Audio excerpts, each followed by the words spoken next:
Hello guys, good evening. সবাই কী করছো বলো? আজকে আমি ভিডিওটা করছি ফ্রি, মানে বলা যায় যে নো ফিল্টার নো মেকআপ। ঠিক আছে, আমি অন্য কোনো সময় যে ভিডিওগুলো করতাম সেগুলো অনেকটাই ফিল্টার থাকতো, যেহেতু আজকে ফিল্টার ছাড়াই করছি তাই কেমন লাগছে জানেন। আমি ন্যাচারালি সবসময় এরকমই থাকে, আর আজকে ন্যাচারালভাবেই ভিডিওটা করছি, কেমন লাগছে বলবেন। আজকে নতুন বিষয় হচ্ছে এটাই যে আমাদের জমিতে লাগানো হয়েছে ভুট্টা।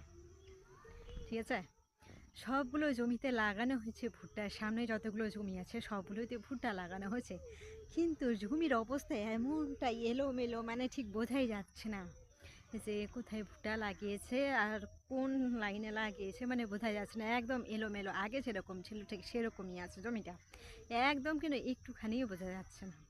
আর কথা হচ্ছে যে এগুলো যখন গাছ বেরোবে তখন আবার সুন্দর করে লাইন হয়ে গাছ বেরোবে, যেমন এরা বেরিয়েছে দেখো।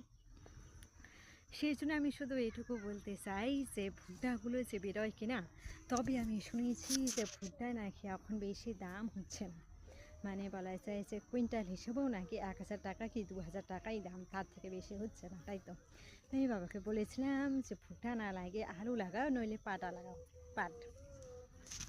কিন্তু লাগাবে না, আমার বাবা পছন্দ ভুট্টা লাগানো, তাই ভুট্টাই লাগবে। আজকে ভুট্টা লাগানো হয়েছে, কালকে থেকে ভুট্টা লাগানো হয়েছে, মানে বলা যায় সকালে আর বিকেলের টাইমটা বেশিরভাগই ভুট্টা লাগানো হয়। সো আজকে লাগানো হয়েছে ওই সাইডের জমি, আর অন্য কোনো দিন লাগানো হয়েছে এগুলো। সো আগে এগুলো হয়ে গেছে লাগানো, তারপর ওইগুলো।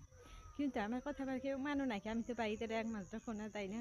সেই জন্য যাই হোক, তোমাদের ওদিকে কেমন ঠান্ডা এসেছে বলো। আমাদের এদিকে ঠান্ডাটা মানে অন্যরকমভাবেই এসেছে বলা যায়। এই যে জমির দিকে বসে আছি এদিকে বেশ ঠান্ডা, কিন্তু যখন বাড়ির দিকে থাকি, বারান্দায় থাকি বা ছাদের উপরে থাকি, তখন আর বেশি ঠান্ডা নেই। এবার এদিকে একটু বেশি ঠান্ডা বলা যায়। আর একটা বিষয় দেখতে পাচ্ছ, পেছন দিকে ভুট্টার জমি, এই যে জমিগুলো, এই যে ভুট্টাগুলো, ঠিক আছে, ভুট্টাগুলো লাগিয়েছে অনেক আগে, তাই খুব তাড়াতাড়ি গাছও বেরিয়ে গেছে দেখছো। কিন্তু একটা বিষয়, ভুট্টার থেকে জমিতে শাক বেশি বেরিয়েছে, দেখতে বেশ অসম্ভব সুন্দর লাগছে। দেখো কত সুন্দর সবুজ, তাই না? আর জমিতে জল দিয়েছে বলে একটু কাদা হয়ে গেছে, ভিজা ভিজা। তবুও একজন দেখছো শাক তুলতে বেরিয়ে পড়েছে মানে ওর শাক কাউরি শাক হচ্ছে, সেই জন্য আমাকে বলছে যে এগুলো জল দিল কবে, কাদা কাদা হয়ে গেছে। আমি বলছি জল দিয়েছে কালকে। তো কালকে জল দিয়েছে দেখে আজকে ভুট্টা তুলতে, আই মিন সরি, শাক তুলতে চলে এসছে। সেই জন্য আমি বললাম তোলো, পাগুলো কাঁধ হবে তো হবে, পরে ধুয়ে নিবা, তাই না? সেই জন্য ওকে বললাম তোলার ইচ্ছায় তুলে নিয়ে যাও, খাও, কোনো অসুবিধে নেই। তাই তুলতে নেমে গেল দেখো। আমি ভাবছিলাম আমিও তুলবো, কিন্তু আমি ভাবলাম যে থাক, শাকগুলো খেলে এবার গলা ব্যথা শুরু হয়ে যায় আমার, সেই জন্য আমি খেলাম। যাই হোক, আজকে এইটুকুই। কেমন